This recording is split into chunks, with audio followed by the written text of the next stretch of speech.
es el basamento para esta clase de temas. Bueno, como lo vimos con Frondizi la semana pasada y también en cierta medida con la irreductibilidad del concepto bueno en George Moore, la pregunta por la naturaleza y el fundamento del valor, por lo menos en el mundo occidental, puede ser rastreada en la filosofía socrática, en la filosofía platónica, ya que es en esta, principalmente la platónica, donde se habla de la belleza, la justicia, la bondad, de unos otros valores más, como temas sujetos a reflexión filosófica. No obstante, tal afirmación sí requiere una aclaración que tal vez no hice la semana pasada. Ni Sócrates ni Platón hablaron propiamente de valores. A ver, ya di acceso. Bueno, no hablaron propiamente de valores cuando se refirieron a la verdad, a la belleza y a la bondad, sino como ideas supremas. Hoy estas ideas supremas las entenderíamos la verdad como un valor epistémico, la belleza como un valor estético y la bondad como un valor moral. Pero bueno, la idea de Platón originalmente era de ideas supremas, incluso algunas traducciones la manejan como ideas perfectas. Bueno, el fin de la ética, por ejemplo, de la ética aristotélica, no era exactamente el conocimiento de las causas de la moralidad, como hoy concebimos a la ética. Más bien, la ética aristotélica se trata del perfeccionamiento humano a través de llevar a cabo ciertas acciones tendientes a hacernos mejores.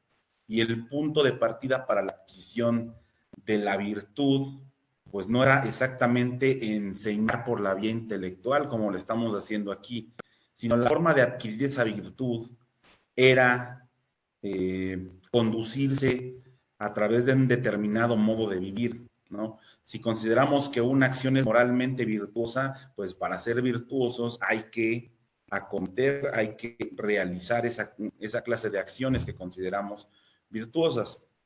Bueno, pues a raíz del avance de la ciencia y de las investigaciones epistemológicas, como la de Descartes, David Hume y Kant en el siglo XVIII, pues comienza a descartarse la posibilidad de conocer el ser esencial de los objetos. ¿No? Es quizá la principal característica de los filósofos modernos, plantear los límites del conocimiento. Todo lo que conocemos de ellos,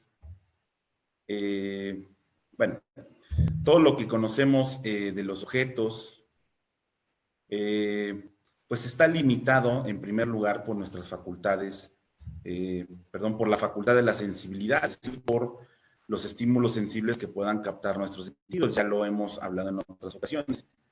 Es decir, el conocimiento que tenemos de los objetos ya no es una búsqueda de su esencia real y absoluta, sino de la aprehensión que podemos hacer de los mismos objetos a través de las condiciones constitutivas de la subjetividad. Y de esta manera el objeto ya no está envuelto en una realidad metafísica, se trata de un objeto de conocimiento. Y lo anterior constituyó para la filosofía occidental un giro epistemológico con el cual se pretendía consolidar un conocimiento de supuestos metafísicos y por ende, pues más fiable. Siendo coherente con esta nueva perspectiva, por ejemplo, David Hume, que es un autor que no hemos visto ni en teoría del conocimiento ni en ética. A ver, David Hume, por ejemplo, propuso que las creencias en una realidad objetiva, tanto de las cosas físicas como de los valores, descansan en último término en deseos e impulsos constitutivos de la subjetividad. Y de esta manera, bajo la perspectiva empirista de este filósofo, pues las cosas valen en la medida en que respondan a los sentimientos positivos de los sujetos. Sin estos, pues digamos, para él los objetos pierden valor. También vimos, muy rápido lo sé, la semana pasada, la posibilidad de apelar a que este ser en sí mismo, a que sí exista, digamos, la cosa en sí misma a través de una idea religiosa, ¿no? no a través de nuestras propias facultades, sino con ayuda de una especie de furor divino, como lo deja entrever Sor Juana Inés de la Cruz en su poema Primero Sueño, que con ustedes que están en cuarto no lo vi, pero con los que están en segundo Noemí sí expuse este tema del poema Primero Sueño o El Primer Sueño de Sor Juana, y por qué se lee mucho, si bien no es propiamente un texto filosófico, por qué se lee en teoría del conocimiento. En casi todas las clases de teoría del conocimiento pues se menciona algo de este poema. Bueno, a ver, o ya hablando de la vía religiosa, en el caso de mandatos morales vinculados con el mandato divino, pues según los cuales algo es moralmente correcto si es mandado por Dios y moralmente incorrecto si Dios lo censura o lo prohíbe. A ver, esta perspectiva de los valores en el mundo, pues no depende de los sentimientos humanos, la vía religiosa, sino de este orden divino, y de este modo, pues los valores no tienen una realidad objetiva en las cosas materiales, sino que tienen una realidad metafísica absoluta y necesaria, no reductible a las condiciones subjetivas de los seres humanos. Y este criterio tiene la siguiente dificultad: apelar a una entidad metafísica para justificar la objetividad del valor no resuelve el problema que señala la visión subjetivista del valor, esto es, el problema de la normatividad. ¿Cómo se justifica entonces la existencia de una entidad metafísica y por ende la legitimidad de las normas morales? Bueno, además de esto, si los valores fueran necesarios y universales, pues tendrían que ser conocidos por todas las culturas en todos los tiempos.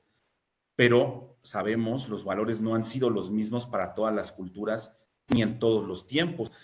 Estos son creaciones culturales que muchas veces están al servicio del sistema de poder dominante en una sociedad, ¿no? El carácter objetivo del valor parece ser una mera ilusión que cumple con un fin político. ¿Significará esto, entonces, que los valores solo pueden justificarse en meros intereses individuales? ¿O realmente hay una fuente objetiva del valor, pero nosotros no tenemos acceso a ella? Bueno, las preguntas anteriores, me refiero a estas que planteo y algunas que vimos la semana pasada, descansan sobre la aceptación de un dualismo del valor, el cual pues consiste en pensar que la realidad de los valores, recuerden, son o objetivos o subjetivos. Como objetos, por ejemplo, o situaciones objetivas, serían valiosas en sí mismas, es decir, tienen una realidad independiente de cualquier juicio o actitud. El ser humano tenga hasta tales objetos, y de esta manera el dilema radical se plantea entonces en los conocidos términos de vale porque lo deseo o lo deseo porque vale. Y como lo vieron, pues de acuerdo con Rizieri y Frondizi, ¿cuáles serían entonces los factores que determinan que un valor sea objetivo y cuál es que sea subjetivo? La pregunta, bueno, más bien la respuesta es que el valor será objetivo si existe independientemente de un sujeto o de una conciencia valorativa, y será subjetivo si debe su existencia, su sentido o validez a reacciones, ya sean fisiológicas o psicológicas del sujeto que valora. Recuerden, son los dos extremos, la perspectiva objetivista y la perspectiva subjetivista del valor. De esta manera, pues el criterio para determinar si el valor es, por ejemplo, subjetivo. A ver, voy a hablar un poco más de lo subjetivo porque en la clase anterior nos enfocamos demasiado en los problemas de la perspectiva objetivista. A ver, vayamos con el criterio para determinar si el valor es subjetivo. ¿En qué consistiría esto?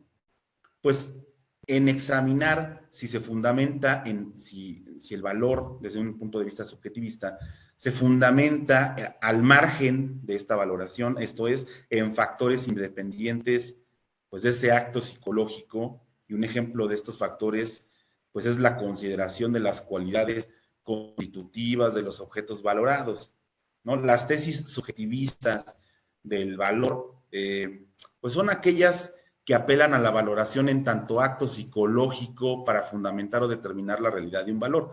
La clase pasada vimos que toda la perspectiva, vimos un buen rango de problemas en torno al objetivismo. A ver, vamos a ver algunos ejemplos relevantes de tesis subjetivistas. Por ejemplo, un caso de apelar al valor a partir de un criterio subjetivista, que el valor se determina por un sentimiento de placer. Es decir, el placer sería la fuente subjetivista para determinar el criterio de valor. ¿Qué quiere decir entonces que el placer sea la fuente? Que en toda valoración que hagamos estará implícito un juicio que afirma o niega la existencia de un objeto. Y basado en tal juicio, se produce en nosotros un estado de placer o de displacer, de dolor. Y en este sentido, pues el valor es un estado subjetivo de orden sentimental. Es decir, el valor está determinado qué tanto placer, qué tanto dolor nos produce un juicio a partir de la apreciación de ese objeto. Otro ejemplo, el valor se determina por el deseo. ¿Qué quiere decir esto? A ver, esto implica que consideramos valioso también aquello que no existe. Por ejemplo, la justicia perfecta, el bien moral que jamás se realiza. A ver, en estos casos, no es que el fundamento de los valores pueda encontrarse en el sentimiento del placer o agrado, sino que hay que buscarlo en algo, en el deseo, en el apetito. Las cosas entonces serían valiosas, según este criterio, serían valiosas las cosas que deseamos o que apetecemos. Otro ejemplo, ya llevamos dos criterios subjetivistas, porque en la clase pasada hiciste un par de preguntas, Daniel, sobre la beta subjetivista, y para fines explicativos yo me enfoqué más en la parte objetiva. Llevamos dos criterios de tipo subjetivista, el placer y el deseo. Vamos con el tercero. Este puede ser, a ver, otro criterio es que el objeto de interés, no lo confundan con una perspectiva objetivista que dice que el objeto tiene valor por sí mismo. Más bien, el objeto, cuando es objeto de nuestro interés, adquiere valor por sí mismo. Por lo tanto, la fuente de valor no está en el objeto, sino en el interés que nos produce.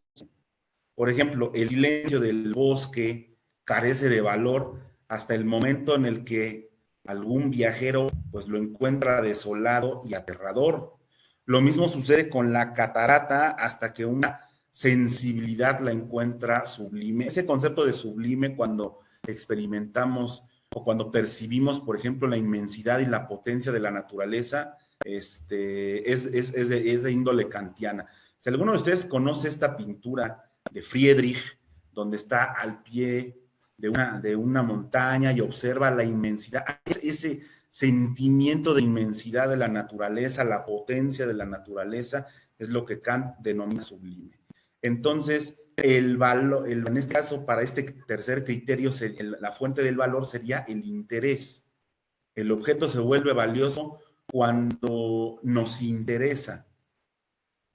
Bueno, un cuarto criterio, que es digamos, del positivismo lógico. El juicio de valor no afirma ni niega nada, sino que expresa una emoción. Digamos, entre el juicio de valor, matar es malo, y el imperativo, no mates, según, por ejemplo, Carnap, no hay ninguna diferencia de contenido, sino tan solo de formulación. Es la misma idea formulada en otra forma. Ahora bien, la norma no afirma nada, sino que ordena o expresa un deseo. Lo mismo pasa con los juicios de valor correspondiente. Realmente un juicio de valor no afirma ni niega nada, simplemente expresan una emoción. Ese sería un tercera fuente de valor. la emoción, ¿no? Serían, digamos, los cuatro criterios subjetivistas para encontrar el valor en las cosas: el placer, el deseo, el interés y la emoción. Bueno, todas estas propuestas asientan el criterio de realidad del valor a un elemento a partir de un acto psicológico, del acto psicológico de valorar placer, deseo, interés, emociones. Sin embargo, estos elementos no alcanzan a dar cuenta, un poco para responder a la pregunta o a las dudas que tenías la semana pasada, Daniel. Estos criterios o estos elementos que ya vimos, placer, deseo, interés, emociones, si bien sí reflejan una cierta acción de valorar, no alcanzan a dar cuenta del carácter normativo del valor en los juicios morales. Y en efecto, con la descripción de factores psicológicos que intervienen en la valoración, como los que acabamos de ver, se explica quizá por qué valoramos, pero no por qué necesariamente valoramos de esta forma. ¿Cuáles son las razones que hacen de manera necesaria que una valoración sea correcta y preferible a otra? Eso no lo responden estos criterios. Por ejemplo, ¿cómo discernimos entre un valor auténtico y una ilusión subjetiva? ¿Cómo sabemos que esta clase de elementos, el deseo, el placer, realmente no determinan que algo sea valioso, sino que yo le estoy confiriendo ese valor? Es un valor que proviene de mí, no solo como fuente, más bien lo estoy proyectando en el objeto. A ver, si el valor se determina por el deseo, por el interés o por una actitud afectiva de los individuos en particular, entonces surge el problema de que tendrían que ser valiosos también para aquellos actos que emanen de deseos perversos o dañinos, como el deseo de golpear que siente, por ejemplo, un neurótico frente a su víctima. Y por consiguiente, para determinar cuándo un deseo o interés o actitud pueden ser considerados valores auténticos o reales, se requiere un criterio normativo que vaya más allá de tales estados psicológicos. El criterio de objetividad de un valor requiere de algo más que una descripción del acto valorativo.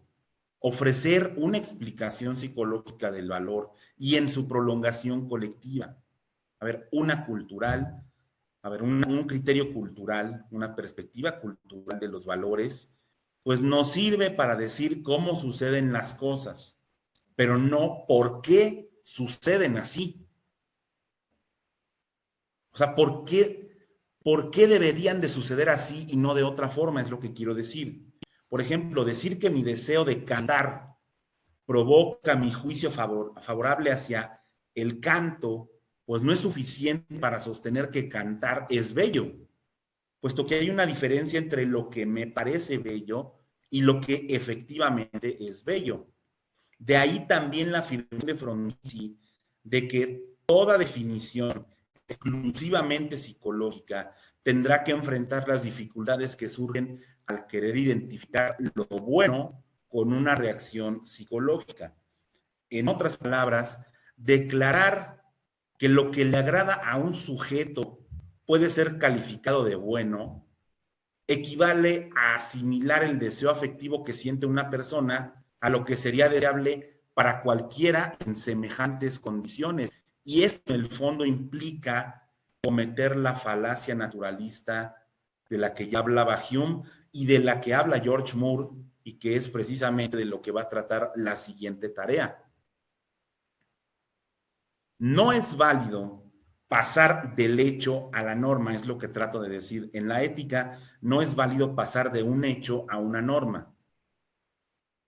De lo que de hecho me agrada, no se sigue que entonces sea agradable. Pues esto último, pues ya no se reduce a mi gusto, sino a lo que es agradable para todos. Y de esta manera se observa que, partiendo de una tesis dualista del valor, en la cual la esfera subjetiva de la valoración queda acotada a elementos meramente psicológicos, Pues la propuesta subjetivista del valor sirve para mostrar la relación que hay entre los valores y las actitudes de los sujetos que se expresan en una evaluación o valoración, pero deja sin responder la pregunta sobre la normatividad y autenticidad del valor. ¿Cómo dar cuenta del carácter normativo y auténtico del valor moral? Un poco lo que veíamos con los ejemplos la semana pasada. El criterio subjetivista sirve para describir el estado por el que está atravesando el sujeto, pero no explica la fuente del valor.